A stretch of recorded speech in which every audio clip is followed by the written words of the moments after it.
Let me first clean it a little bit because we can see a lot of fingerprint marks on this phone.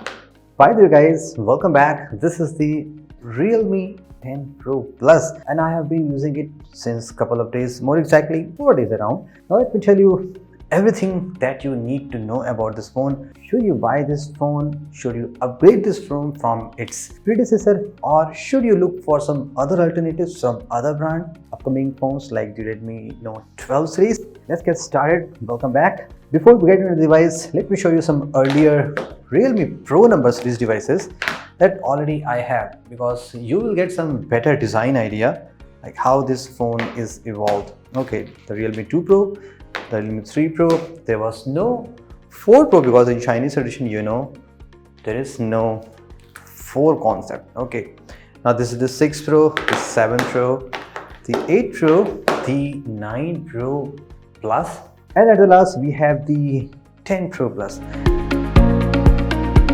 Now if you look at it, how the design is evolved. Okay, the shiny part or the sky texture, more exactly you can say, has been taken from the 9 Pro Plus and the Realme 8 Pro. Now these stripes, they are taken earlier from a budget Realme phone like the I'm talking about the concept guys, not exact design.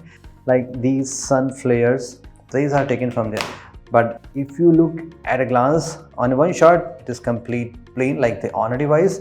Now once you hover it against the light, you will see so many thousand glass patterns and they look so much beautiful. I like the design. There are so many fingerprint marks. You can see already like the design has been changed, right? Let's get started with the Realme 10 Pro Plus. Now our new device is in the progress of upcoming.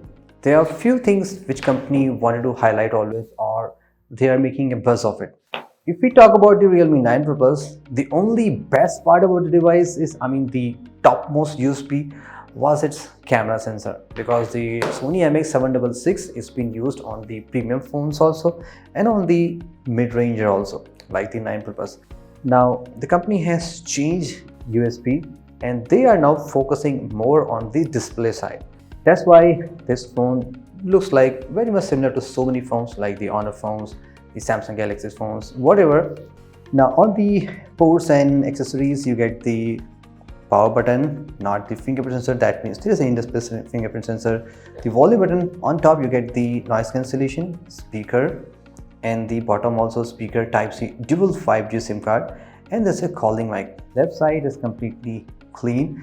So design is very minimal, or I will say this is the most comfortable phone that I have used in 2022. Now there is another phone, which one is the Motorola Edge 30. The reason is this is the slimmest phone, that's why it is comfortable, but not like the Realme 10 Pro Plus, because if you hold it, there's a bit of square corners. That's why this is not so much comfortable. Just light is the only factor. The weight is the only factor, lightweight. Now this is more comfortable because you get the curved edges on everywhere. There is no sharp corner, unlike my primary phone. Like, it is so difficult to hold it. I believe this is around 175 grams something. Okay, the 177 gram. This is the 156 gram. We have around 20 grams of weight difference. But still guys, 176 is not too much compared to the other phones which are mostly 200 gram plus. So in the summary of the design, you will love holding it, using it and carrying it.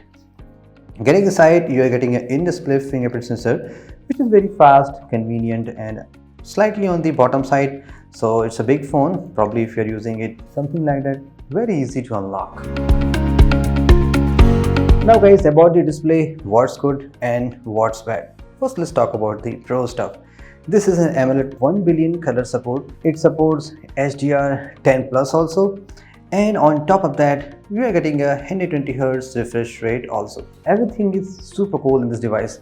Also, just for a comparison, I'm going to show you against the Vivo V25 Pro, which is as of now the cheapest phone that comes with the AMOLED 120Hz.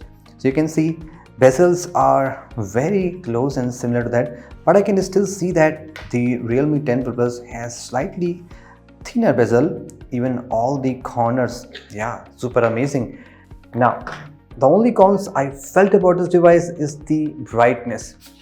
This phone supports the maximum 800 nits of brightness, while it is completely possible to get more than 1000, even up to 1300 nits of brightness. For example, the Redmi Note 12 Pro Plus, this phone supports the 1300 nits of brightness. Even if you have seen the Vivo V25 Pro, this one also supports the 1300 nits of brightness. So yeah, definitely there is a cost cutting. That's why it is possible to get this device under 25k. So makes sense. It's not bad, but compared to other phones, or you may get a better bright display option, but you're not going to get the curved display for sure on this price segment. So choose the brightness versus the the design of the display. Okay. This comes out of the box with the Android 13, that means realme UI 4.0. Now generally what more companies, other companies are doing, they launch their phones with the last version of Android. A good example is the Redmi Note 12 Pro series. It still comes with the Android 12. Now, as you know, on the budget phones, most of the companies, they just give you maximum 2 versions of software updates. So they can easily say like it's already Android 12, they will give immediately Android 13 and Android 14. For the long-term usage, this is going to give you more benefit up to Android 50. That means for the 2 years, you have future-proof snip. Let's focus on the main stuff, the cameras. On this setup, 108 plus 8 plus 2. 8 plus 2, ancient, familiar, old, similar sensor. Main stuff is 108. This is not the new sensor. The new sensor was the 200 MP that Redmi has already given. I've already shown you guys the camera comparison, like what is the drawback of the 200 MP, more exactly on the mid-premium devices that are not coming with the super high-end flagship CPUs. The same sensor has been used on the Samsung Galaxy S22 Ultra, and it can give you some crazy results. But to my surprise, earlier I had a thought like, okay, the Realme 9 Pro Plus 766 was so great. But when I filmed it, I compared it against them, and I found a lot of great stuff on the 108. It's not bad either, because it takes fantastic details. It shows slightly vibrant color, more Instagrammable or social media capable of. The Sony is mostly toward the natural. Okay, forget about the color things. The detail sharpness is good because it is again a slightly older sensor being used on the Sony devices, perfectly tuned. Everything is cool on that. Now the problem I felt with the device especially is on the low light. It still can't beat the Sony IMX766, which still has been beaten by the 200 MP sensor. So again, it is slightly inferior in low light compared to 9 Pro Plus, which is slightly inferior compared to the Note 12 Pro Plus. You get the point, right? It's not the best anymore on the low light. Selfie, you get the 16 megapixel selfie. It is good. There's no skin smoothing, but you have to disable it, right? Also, the portrait effect from the rear camera again is very good. Okay, let's talk about the ultra wide. It's the old ancient sensor. You're not going to like it. It has okay dynamic range. You can zoom much. You can also take 2 megapixel macro if you want to. Yep, that's it. Okay, let's focus on the video quality. Now there is no OIS. Yeah, you can still film 4K 30 FPS, but as you might know, the OIS on the Realme 9 Pro Plus is basically mostly work on the photo stuff, not on the camera side. So still you get these shaky videos on the Realme 9 Pro Plus. Now here also you get the same result, but the quality is good. You can film sharp 4K videos. Yeah, there are some bit of modes given. For example, if you're filming on the slightly lower light, you can turn on the AI mode, which eventually switched to 1080p.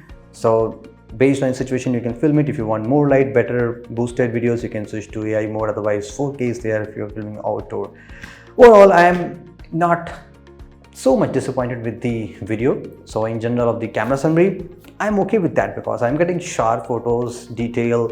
I can do a lot of more stuff. And yeah guys, I forgot to tell you, this phone can do incredible zoom compared to 200 MP and the 9 Pro Plus. Even with the digital zoom, it takes fantastic photos. First, have a look on some numbers from some existing close competitor devices which you can buy on the same price. And also on the bonus, you can check with the Snapdragon 870, which you can get easily on the GT Neo 3T or the iQOO Neo 6, something like that. And this is again Dimensity 1080 on the Redmi Note 12 Pro Plus. So in my usage on every day, I did not find any issue, like it works super fast. I mean, there is no lag at all. There's plenty amount of RAM, 8 plus 8 virtual, around 16 GB. So I'm using it so thoroughly, frequently, no issues at all. Even during the gameplay, I did not had any problem. It works super well. I played Call of Duty on the maximum settings supported. There is a bit of heating issue. This could be the reason because it is slightly slim phone, has a plastic back panel which get eventually hots very well, but yeah, it gets cool again very faster. So it's a good CPU, like a very equivalent, or close to, or like nearly equal to Snapdragon 778G or G Plus series.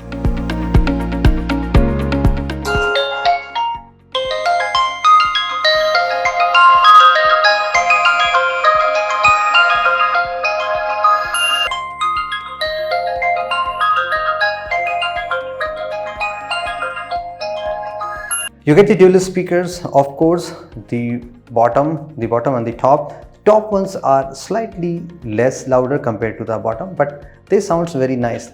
Just to tell you, there is no Dolby Atmos or extra customization on these devices, which you were getting at least up to now on all the Realme number series like 8 Pro, 7 Pro, 9 Pro, and on the premium phones too. But the only reason it seems like why they have skipped it, just to save extra cost and make the phone more affordable.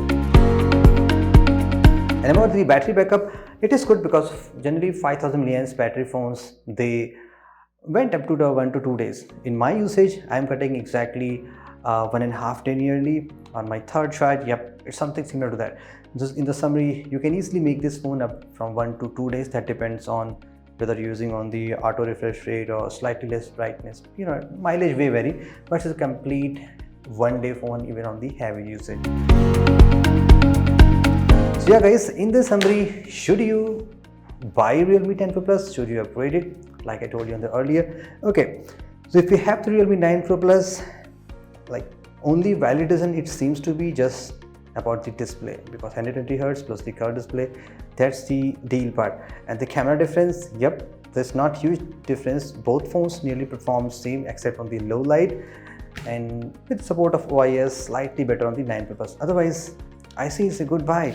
If charging is your priority, speakers is your priority, OIS is your priority, then you may need to look some other phones like the OnePlus Nord 2T, upcoming Xiaomi 12i, or maybe the Note 12 Pro series. But overall, I am impressed with this phone.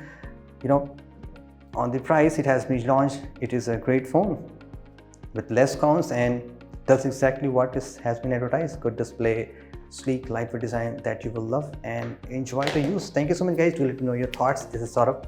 Have a great day.